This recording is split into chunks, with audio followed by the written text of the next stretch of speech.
Silent Hearts, spoken love. Madeline Thornwood had never seen a desert sky so vast and oppressive, stretching endlessly above her as the stagecoach rattled toward what her family called her fresh start.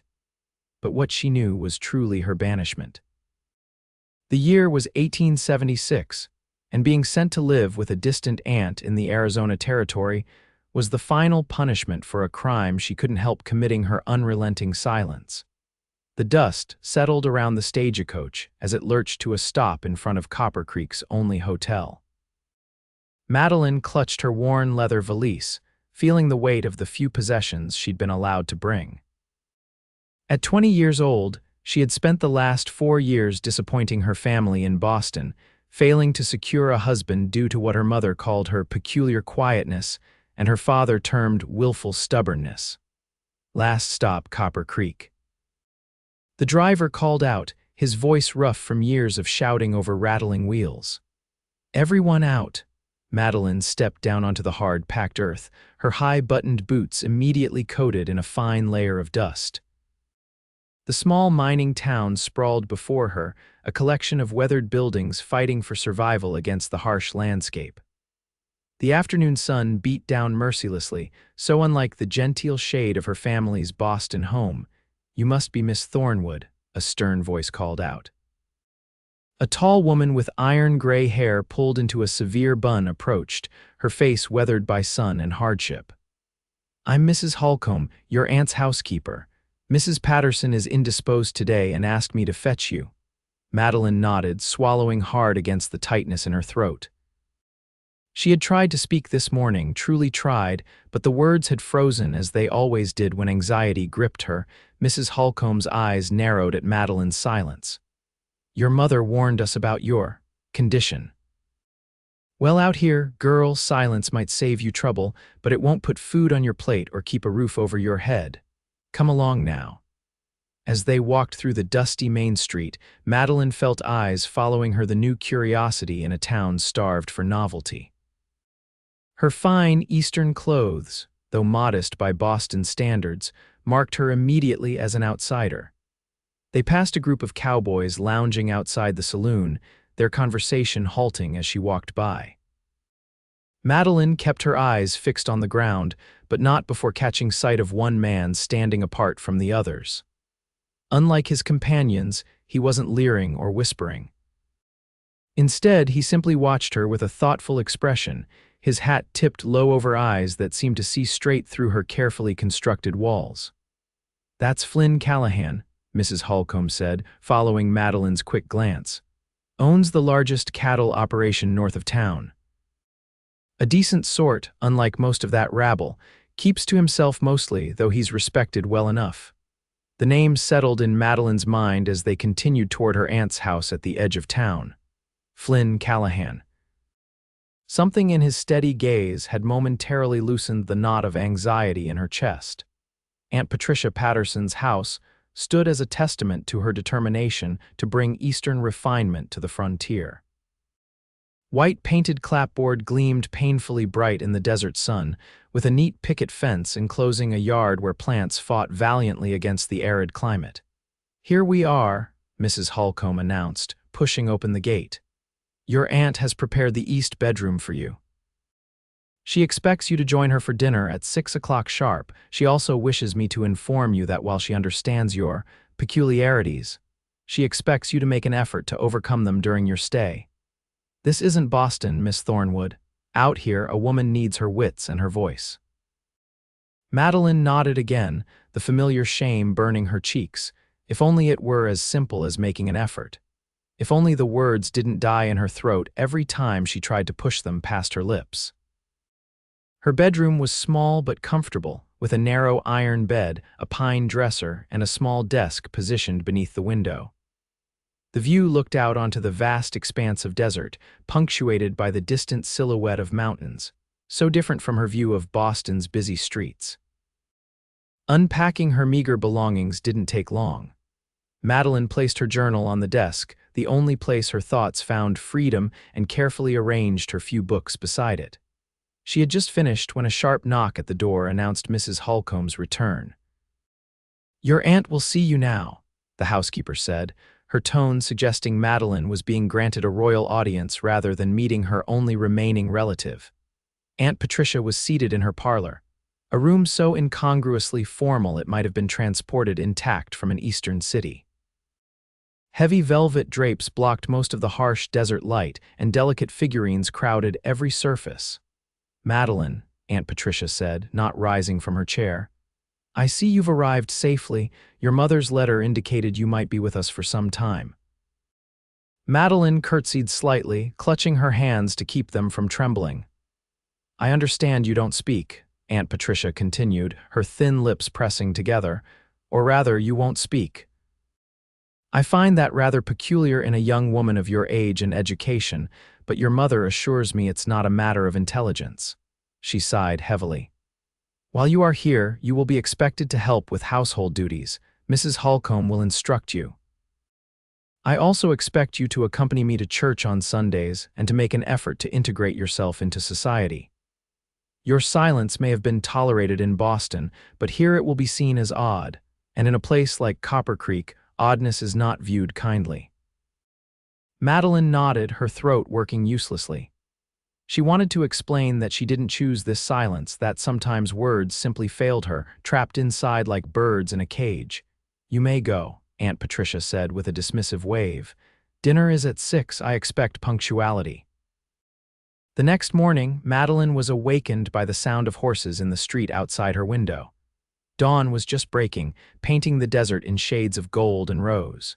She rose quickly, dressing in one of her simpler gowns, a blue cotton that her mother had deemed suitable for country life. Mrs. Holcomb had left a list of chores on the kitchen table, along with a cold breakfast of bread and preserves. Madeline ate quickly, then set to work. The physical labor was unfamiliar, but welcome sweeping, dusting, and helping prepare vegetables for the evening meal kept her hands busy and her mind quiet. By mid-afternoon, she had completed most of her assigned tasks. Aunt Patricia was attending a meeting of the Ladies' Aid Society, and Mrs. Holcomb had gone to purchase supplies, leaving Madeline alone in the house. The silence, usually her companion, felt oppressive within these unfamiliar walls. Grabbing her shawl and journal, she slipped outside. The afternoon heat had subsided slightly, though the sun still beat down from a cloudless sky. Without a conscious destination in mind, Madeline found herself walking toward the edge of town, where the buildings gave way to the wild expanse of desert. A small creek cut through the landscape, a ribbon of life in the parched earth. Cottonwood trees clustered along its banks, offering rare shade. Madeline settled beneath one, opening her journal. Here, away from judging eyes, she could breathe. Her pen moved across the page, giving voice to thoughts she couldn't speak aloud. "I am a disappointment. A burden. A puzzle no one cares to solve. Mother believes my silence is willful defiance. Father thinks it's weakness of character. Neither understands that words sometimes turn to stone in my throat, heavy and immovable. How can I explain what I don't understand myself?" So absorbed was she in her writing that she didn't notice the approach of footsteps until a shadow fell across her page. Startled, she looked up to find herself staring into the face of the cowboy she'd seen the day before Flynn Callahan. Up close, he was younger than she'd first thought, perhaps 30, with sun-weathered skin and eyes the color of the sky after a storm. He wasn't conventionally handsome, but there was something compelling about the quiet strength in his features. "Pardon me, miss," he said, his voice low and gentle, as if speaking to a skittish horse. "Didn't mean to startle you, just wanted to make sure you were all right out here alone." Madeline clutched her journal to her chest, her heart racing. She nodded quickly, hoping he would leave. Instead, he gestured to a spot a respectful distance away. "Mind if I sit for a spell? Been riding since sunrise, and this is the first shade I've seen in hours." She hesitated, then nodded again, shifting slightly to make room. Flynn settled on the ground, removing his hat and placing it beside him.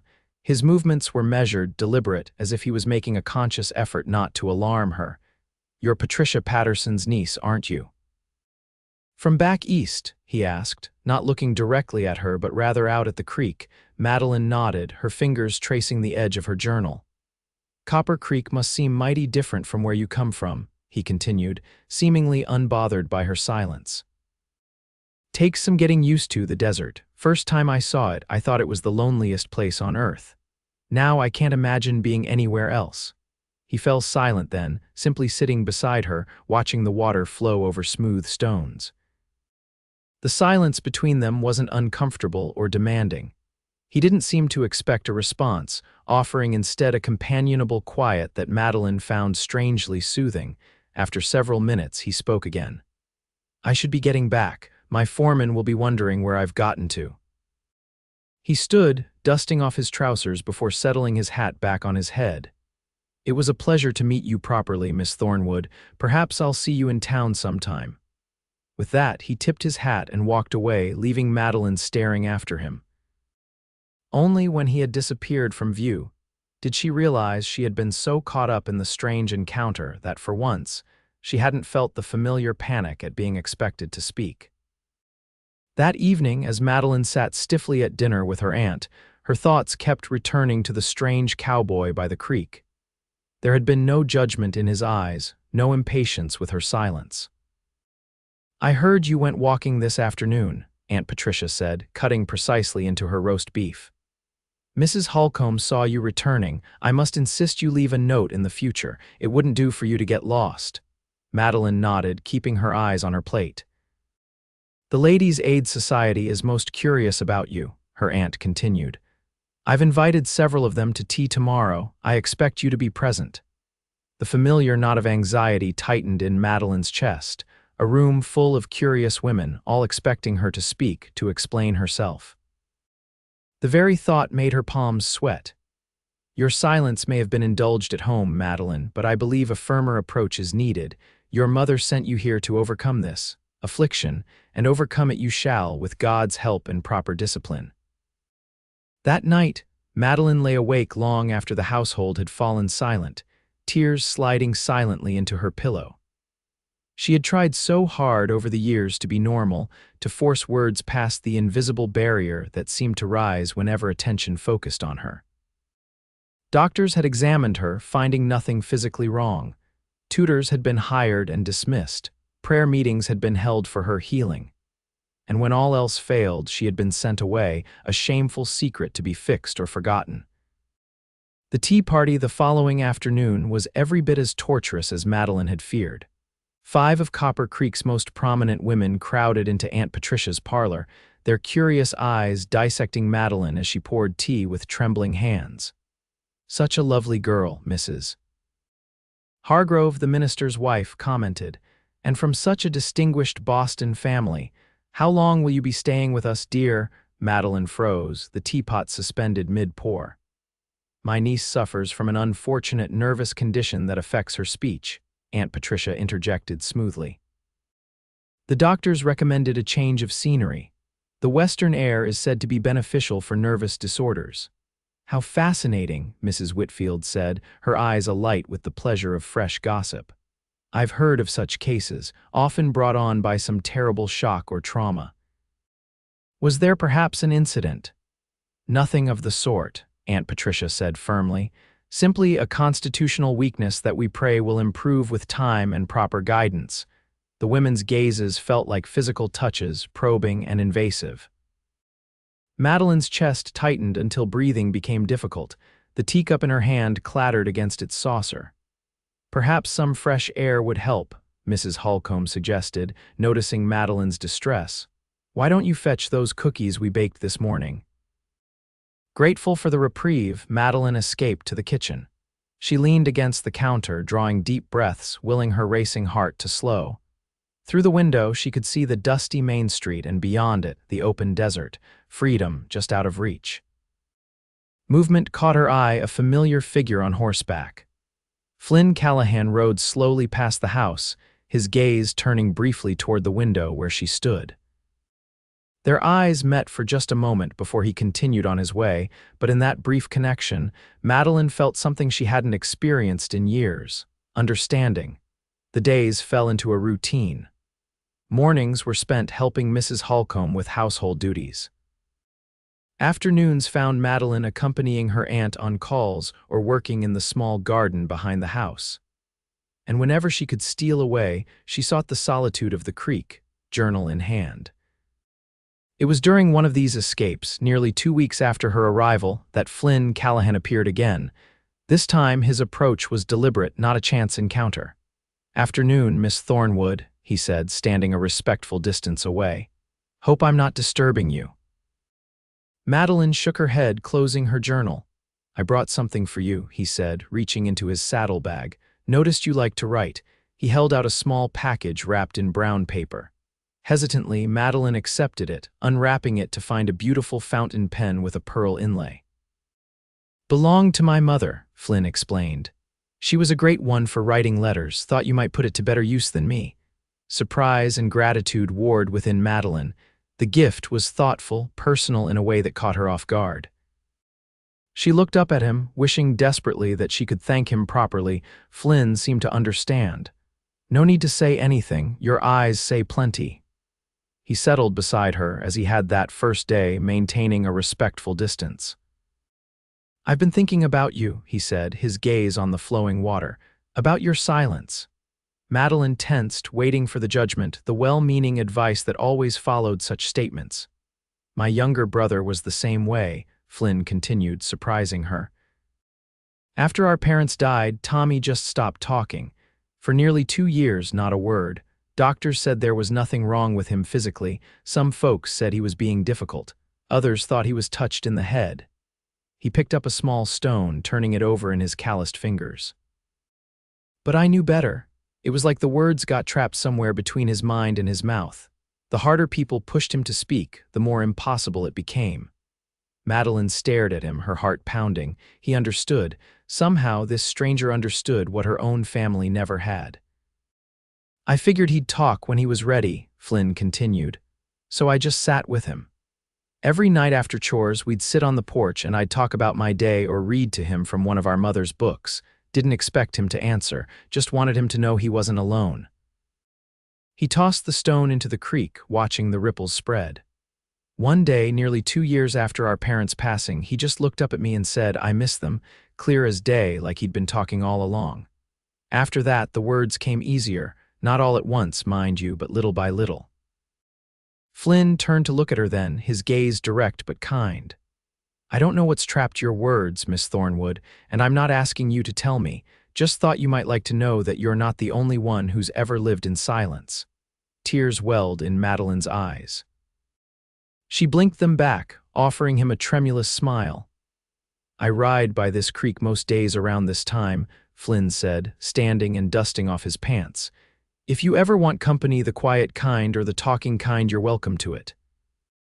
With that, he tipped his hat and left her sitting beneath the cottonwood, clutching the beautiful pen and feeling, for the first time since her arrival, that perhaps Copper Creek held something more than punishment and shame. The next day, Madeline returned to the creek, half hoping and half fearing that Flynn would appear. When he did, right on time as promised, something loosened in her chest. He didn't press her to speak or explain herself. Instead, he talked about his ranch, his cattle, the challenges of the coming winter. He told her about growing up in the territory, about his brother Tommy, who now ran a successful blacksmith shop in Tucson, about his dreams of expanding his herd. Day after day, she returned, and day after day, he joined her. Sometimes he brought small gifts, a wildflower, an interesting rock, once a book of poetry he'd ordered from back east. Other times, he simply sat beside her, comfortable in the silence they shared. Aunt Patricia noticed the changes in her niece, a certain lightness that hadn't been there before, a spark in her eyes that had been missing. "You seem different lately," she remarked one evening as they sat in the parlor, Madeline embroidering while her aunt read. "More present." Madeline looked up, surprised by the observation. "Mrs. Miller mentioned seeing you by the creek with Flynn Callahan," Aunt Patricia continued, her tone carefully neutral.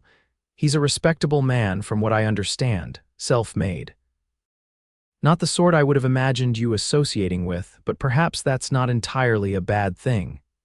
She set aside her book, studying Madeline carefully. I was skeptical when your mother suggested sending you here. I thought perhaps she was simply washing her hands of a difficult situation. But I'm beginning to wonder if the change of scenery might indeed be beneficial. That night, Madeline wrote in her journal, "Today, Aunt Patricia almost approved of me, and I almost felt like a normal person. Flynn says silence isn't something broken that needs fixing. He says it's just a different way of being in the world. I've never thought of it that way before. Always believed I needed to be cured. What if I don't?" As autumn progressed, bringing cooler temperatures to the desert, Madeline's daily meetings with Flynn became the center around which her life revolved. He never pushed her to speak, never made her feel lacking. Instead, he filled their time together with stories, observations, and comfortable silences. One crisp afternoon, he arrived at their meeting place looking unusually nervous. "Miss Thornwood Madeline," he said, using her given name for the first time. "I was wondering if you might do me the honor of accompanying me to the Harvest Festival this Saturday. The whole town turns out for it. There's music and dancing, good food. Might be a nice change from our creek meetings." The invitation both thrilled and terrified her.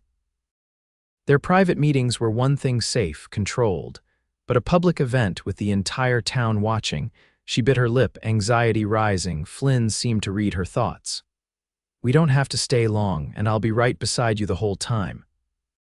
No one will expect you to make conversation with me doing enough talking for both of us." His gentle teasing brought a smile to her face. After a moment's hesitation, she nodded. The relief and joy that spread across his face made her heart skip. "I'll pick you up at 5 then. If that's acceptable with your aunt." That evening, approaching Aunt Patricia with her request was one of the hardest things Madeline had ever done. She wrote a careful note explaining the invitation and asking permission. Her aunt read it slowly, her expression unreadable. "Flynn Callahan is asking to escort you to the Harvest Festival," she said finally. "This is rather unexpected." Madeline waited, tension knotting her shoulders. "He's not the sort of gentleman your parents would have approved of," Aunt Patricia continued. "A cattleman with no formal education to speak of, but he has a reputation for honesty and hard work," she sighed. "And I suppose beggars can't be choosers when it comes to your particular situation." The words stung, but Madeline kept her expression neutral. "Very well, you may attend. But I expect you home by 10 o'clock, and Mrs. Holcomb will accompany you as a chaperone." It wasn't the wholehearted approval Madeline might have wished for, but it was permission nonetheless. She nodded her thanks and retreated to her room, where she spent the next hour agonizing over what to wear to her first social event in Copper Creek. Saturday arrived with perfect autumn weather, clear skies, and a gentle breeze that carried the scent of sage and distant mountains. Madeline dressed with care in her best gown, a deep green that brought out the gold flecks in her hazel eyes. Mrs. Holcomb helped her style her hair, pinning the honey-brown locks into a simple but elegant arrangement. "You look lovely, miss," the housekeeper said, her usual brusqueness softened.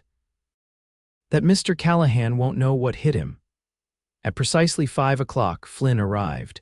Madeline watched from her bedroom window as he approached the house, dressed in his Sunday best clean dark trousers, a pressed white shirt, and a new-looking jacket. His hair was slicked back and he'd trimmed his beard. Even from a distance, she could see his nervousness in the way he adjusted his collar and straightened his hat before knocking. Aunt Patricia received him in the parlor, her manner formal but not unkind.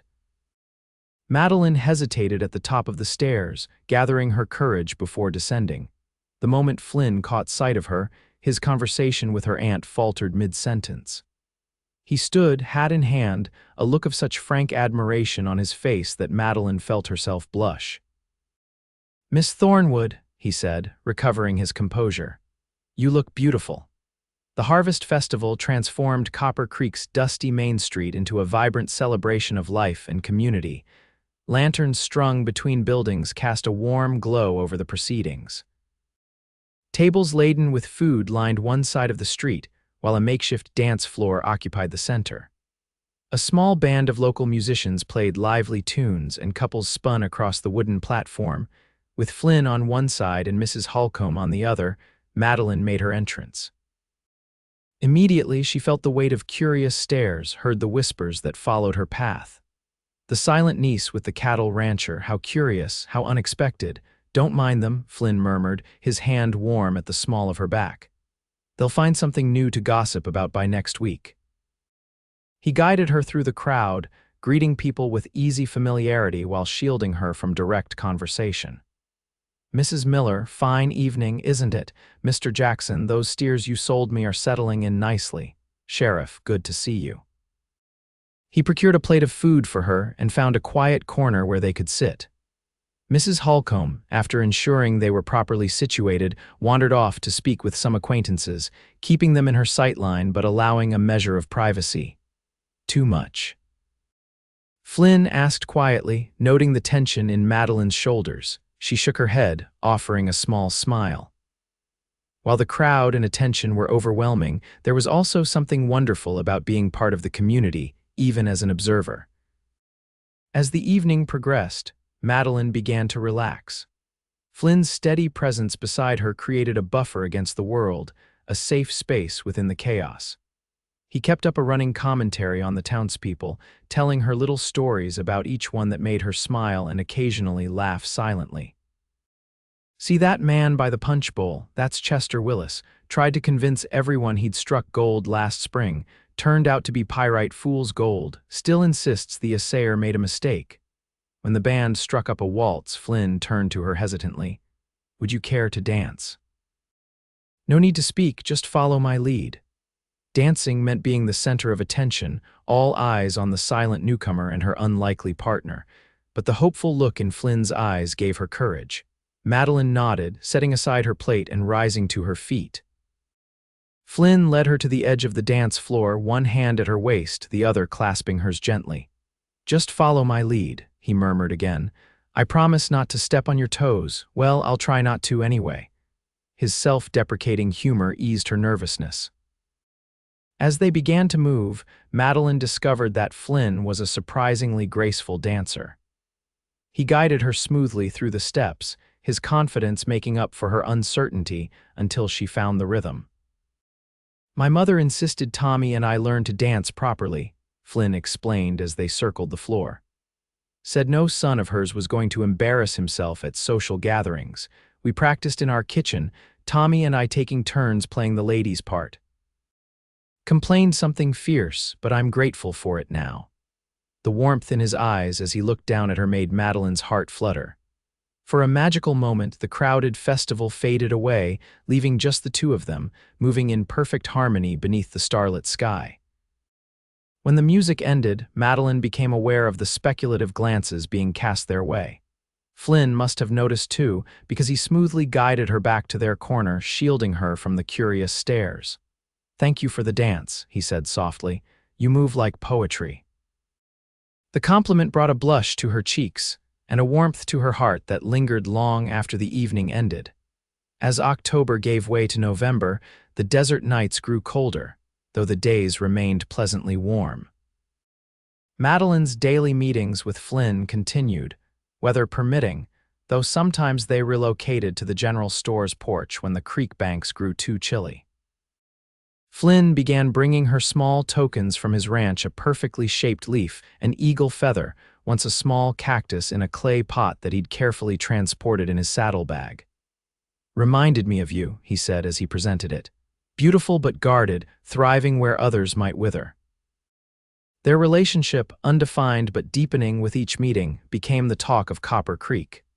Aunt Patricia, surprisingly, seemed more amused than concerned by the gossip. I suppose there are worse matches to be made, she remarked one evening. Flynn Callahan may not have your father's pedigree or education, but he has qualities that are perhaps more valuable out here: resilience, resourcefulness, integrity. And he seems to accept your condition without trying to change you. The observation struck Madeline deeply. It was true Flynn had never once made her feel that her silence was a flaw to be corrected or an obstacle to overcome. Instead, he had built a bridge to her quiet world, meeting her exactly where she was. As Thanksgiving approached, Aunt Patricia announced plans for a small dinner gathering. I've invited Pastor Hargrove and his wife, the Millers, and Flynn Callahan, she informed Madeline. I thought it appropriate to include him, given his attention to you these past months. The dinner would be Madeline's first major social event in Aunt Patricia's home, and the thought filled her with dread. The intimate setting would make her silence more conspicuous, the expectation for her to participate more intense. The night before the dinner, Madeline couldn't sleep. She paced her small bedroom, anxiety building with each passing hour. By dawn, she had made a decision. Dressing quickly in her warmest dress and shawl, she slipped out of the house while the household still slept. The morning air was crisp, her breath forming small clouds as she made her way to the creek.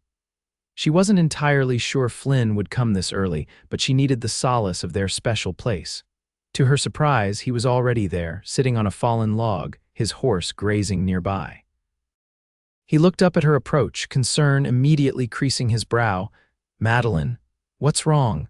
She sank down beside him, exhaustion and anxiety evident in every line of her body. From her pocket, she withdrew a folded paper, a note she had written in the early hours of the morning. Flynn read it slowly. "I'm afraid of tomorrow's dinner, afraid of disappointing my aunt, afraid of embarrassing you with my silence. Perhaps it would be better if you didn't come."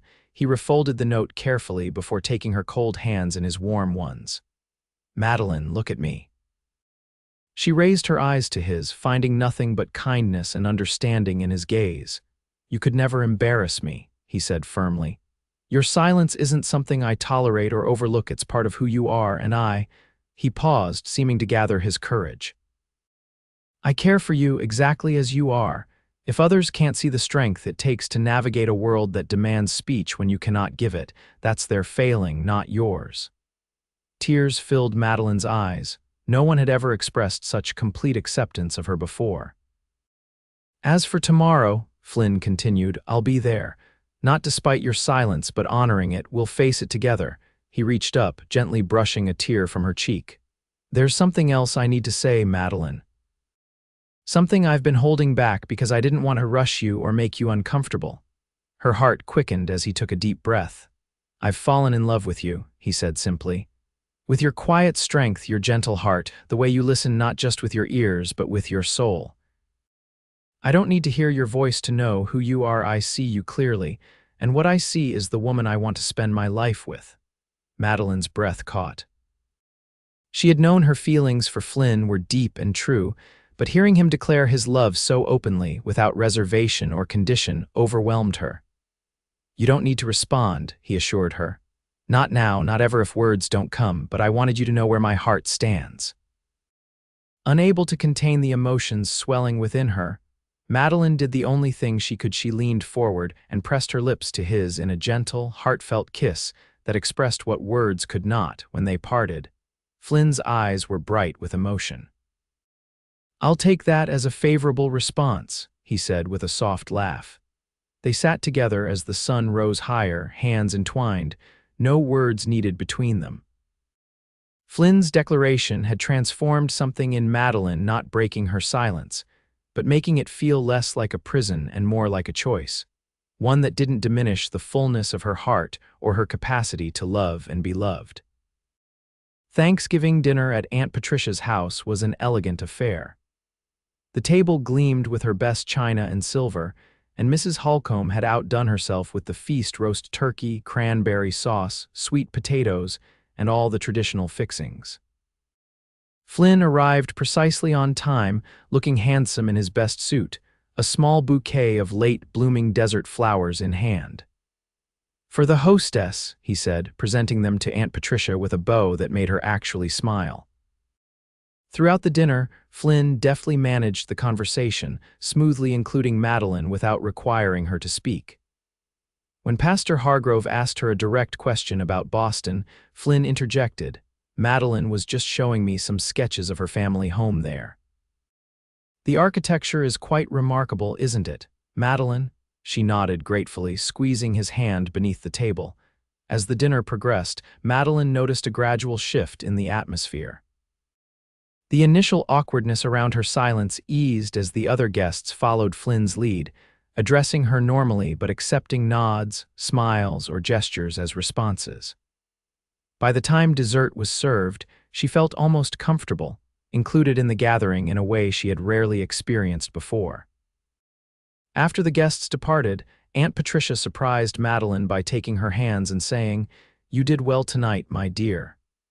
And that young man of yours, he has a gift for smoothing difficult waters. I can see why you've grown fond of him." Winter settled over Copper Creek, bringing occasional dustings of snow that transformed the desert into a landscape of otherworldly beauty. Madeline's days fell into a pleasant routine: mornings helping around the house, afternoons with Flynn when his ranch duties allowed, evenings by the fire with her aunt, whose stern demeanor had gradually softened into something approaching affection. On Christmas Eve, Flynn invited Madeline and her aunt to his ranch for dinner. "Nothing fancy," he assured them, "but I'd be honored to have you as my guests." The Callahan Ranch lay about 5 miles north of town, a modest but well-maintained property centered around a sturdy log cabin. As their borrowed buggy approached, Madeline was struck by the care evident in every detail: the neatly stacked firewood, the clean swept porch, the holiday greenery adorning the door. Flynn greeted them warmly, helping Aunt Patricia from the buggy with courtly manners that clearly impressed her. Inside, the cabin was simple but comfortable, decorated with pine boughs and red ribbons for the holiday. A fire crackled in the stone fireplace, and the table was set with care, if not the fine china of Aunt Patricia's house. "I hope you'll excuse my bachelor accommodations," Flynn said, taking their coats. "I did my best to make it presentable." "It's charming," Aunt Patricia said, surprising both Flynn and Madeline with her genuine approval. "A proper home, not just a house." Dinner was delicious: a roast venison that Flynn had hunted himself, vegetables from his root cellar, and fresh bread from the town bakery. Throughout the meal, he regaled them with stories of his early days in the territory, his voice painting vivid pictures of the challenges and triumphs of carving a life from the wilderness. After dinner, they sat before the fire, enjoying coffee and the apple pie Flynn had somehow managed to bake himself. "My mother's recipe," he explained. "Might not look pretty, but the taste is true." As the evening grew late, Aunt Patricia announced it was time to return to town. "I'll get the buggy ready," Flynn said, excusing himself to step outside. "A remarkable man," Aunt Patricia said once they were alone. "Not what I would have chosen for you, perhaps, but I can see now that my criteria might have been flawed. He sees you, Madeline, truly sees you. That's rarer than wealth or social position." When Flynn returned, he helped them into their coats but asked Madeline to step onto the porch with him for a moment. "I have something for you," he said, his breath forming clouds in the cold night air. "A Christmas gift." From his pocket, he withdrew a small package wrapped in brown paper tied with a red ribbon. Madeline unwrapped it carefully to find a silver locket, simple but beautiful, with a delicate floral pattern engraved on its surface. "Open it," Flynn urged softly. Inside was a tiny slip of paper with 5 words written in Flynn's careful hand. "Your silence speaks to me." Tears filled Madeline's eyes as she looked up at him, her heart too full for words even if she could have spoken them. "Merry Christmas, Madeline," he whispered, leaning down to kiss her gently. "Thank you for showing me that the most important things often go unsaid." As January gave way to February, bringing slightly warmer days and the first hints of spring to the desert, Flynn began visiting Madeline at her aunt's house more frequently. They would sit in the parlor under Aunt Patricia's watchful but increasingly indulgent eye, or walk through town together when the weather permitted. One crisp February afternoon, as they strolled past the general store, Flynn seemed unusually thoughtful, almost nervous. "I've been thinking," he said finally, stopping to face her, "about us, about the future." Madeline's heart quickened as she met his gaze. "I know we've only known each other a few months," he continued, "but I've never been more certain of anything in my life." He took her hands in his. "I love you, Madeline Thornwood, your silence, your strength, your gentle heart. I want to build a life with you if you'll have me." From his pocket, he produced a small ring, a simple gold band with a modest diamond that caught the winter sunlight. "Will you marry me?" Joy surged through Madeline, bright and overwhelming. Without hesitation, she nodded, her smile radiant as she squeezed his hands. Flynn's answering smile was equally brilliant as he slipped the ring onto her finger. "I promise to love you every day of our lives," he said softly. "To honor your silence and celebrate your strength, to build a home where you are always accepted exactly as you are." That evening, they announced their engagement to Aunt Patricia, who received the news with surprising warmth. "I shall write to your parents immediately," she told Madeline.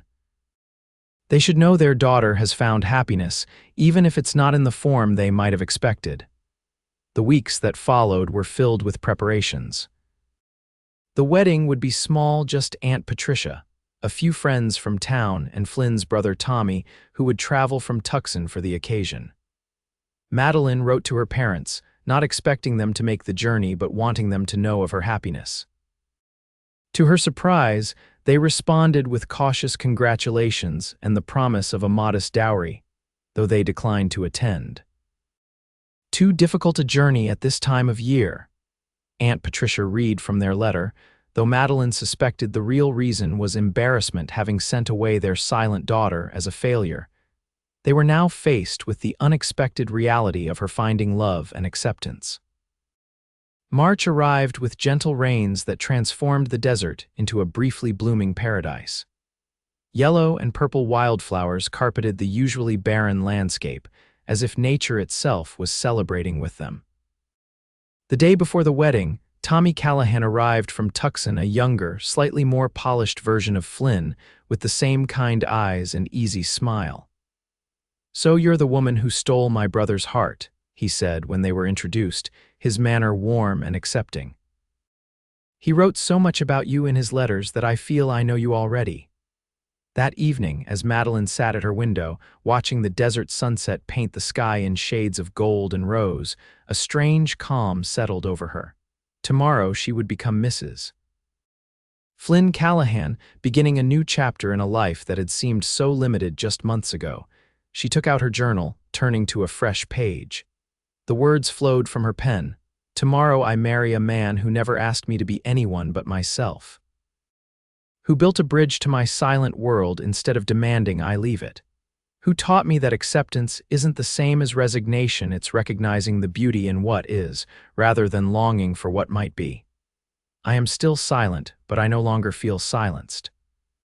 There is a difference, and Flynn helped me find it. The wedding day dawned clear and mild, perfect weather for the small ceremony to be held in the town's whitewashed church. Mrs. Holcomb helped Madeline dress in the simple white gown they had worked on together, adorning her hair with small white flowers gathered from the desert. "You make a beautiful bride," the housekeeper said, her usual gruffness softened by genuine affection. "And that man of yours looks at you like you hung the moon and stars. It's a rare thing, that kind of love." The ceremony was brief but meaningful. Pastor Hargrove, having been prepared by Flynn, conducted the service in a way that required no verbal responses from Madeline. Instead, she squeezed Flynn's hands at the appropriate moments, her eyes conveying what her voice could not. "I now pronounce you husband and wife," Pastor Hargrove declared as Flynn slipped a simple gold band onto Madeline's finger to join her engagement ring. "You may kiss your bride." As Flynn's lips met hers, sealing their vows, Madeline felt a sense of homecoming so profound it brought tears to her eyes. This man, this place, this moment, it was where she belonged. The small reception that followed at Aunt Patricia's house was a joyful affair. Even Mrs. Miller, who had been among the most openly curious about Madeline's silence, seemed genuinely happy for the couple, telling Flynn he had found a real treasure, even if she is the quiet sort. As the afternoon waned, Flynn and Madeline prepared to depart for his ranch, their ranch now. Aunt Patricia pulled Madeline aside for a private moment. "When your mother sent you to me," she said, her voice uncharacteristically emotional, "I saw it as a burden. Another example of my sister imposing on my good nature. I expected to fix you and send you back, or at least find you a suitable match out of duty." She took Madeline's hands in hers. "Instead, I found a niece of strength and character, a young woman who taught me that words are not the only way to communicate worth. I am proud of you, Madeline." And I am grateful that Flynn Callahan had the wisdom to see what many of us missed. Tears spilled down Madeline's cheeks as she embraced her aunt, the silent communication between them more eloquent than any words could have been.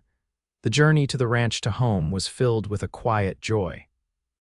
Flynn had spent weeks preparing for her arrival, adding feminine touches to the cabin, expanding the small kitchen garden, even building a covered porch where they could sit in the evenings and watch the desert sunset. "It's not much compared to your family's house in Boston," he said as he carried her over the threshold, "but everything here was built with love, and we'll keep building together." That night, as they lay in each other's arms, the barriers that had separated Madeline from the world for so long seemed to dissolve.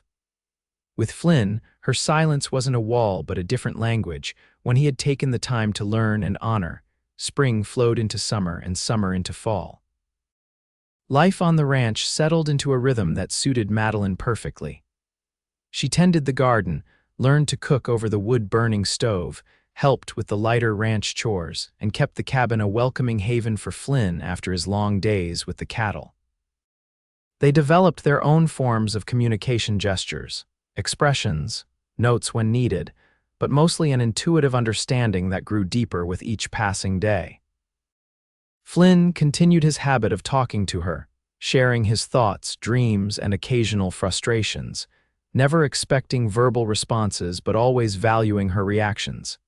In town, Madeline gradually became accepted as part of the community. Her silence was now seen as simply one of her characteristics, like Mrs. Miller's fondness for gossip or Pastor Hargrove's tendency to clear his throat before speaking. She helped at church socials, contributed embroidered items to charity bazaars, and occasionally assisted at the school when an extra pair of hands was needed. Aunt Patricia visited regularly, her initial skepticism about ranch life giving way to genuine enjoyment of the simple pleasures it offered.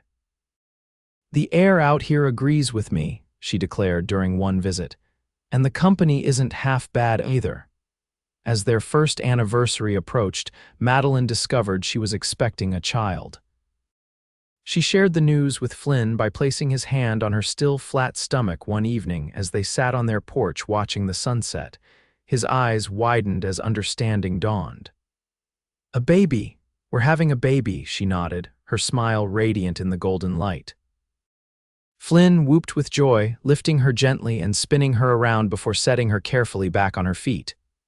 "A little one," he marveled, his hand returning to her stomach. "Our little one." Throughout her pregnancy, Flynn's tenderness and care only deepened. He built a cradle from pine wood, carving intricate patterns along its edges. He added a nursery to the cabin, working late into the evenings after his regular chores were done.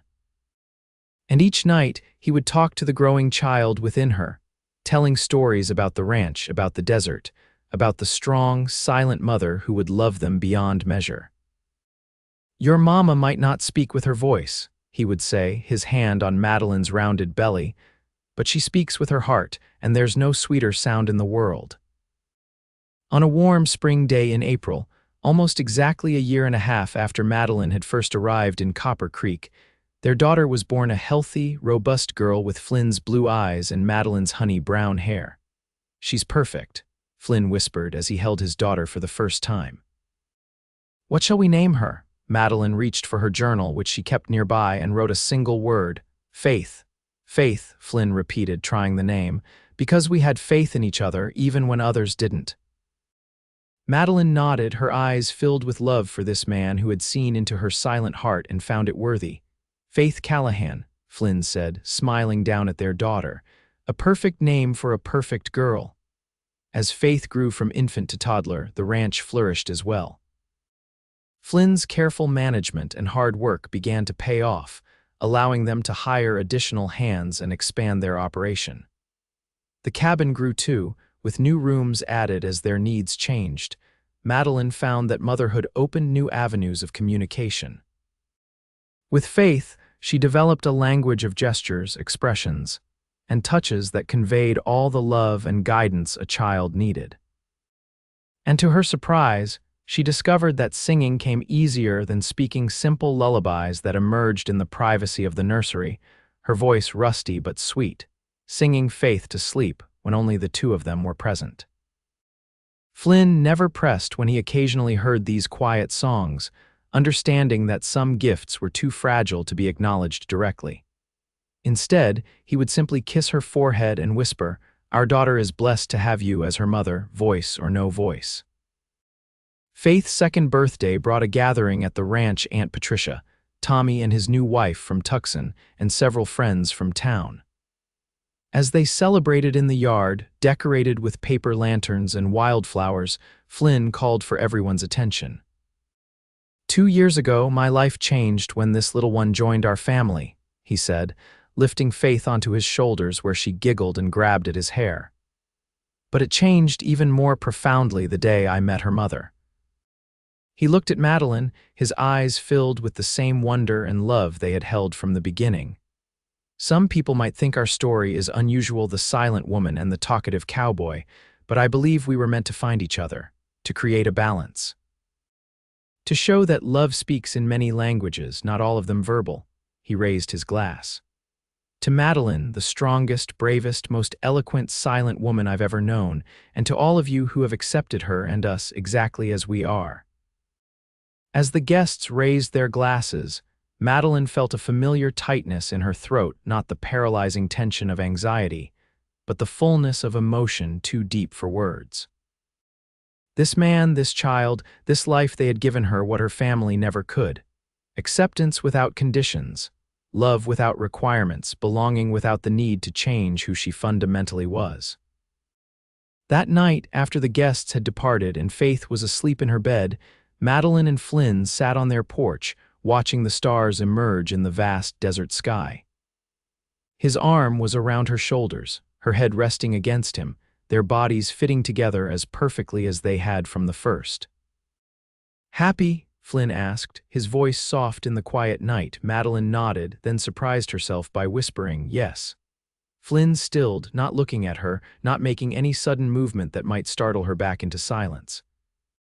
After a moment, he simply pressed a kiss to the top of her head and said, "Me too."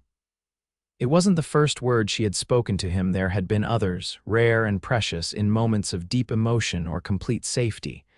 But it was offered freely, without struggle, a gift rather than a requirement.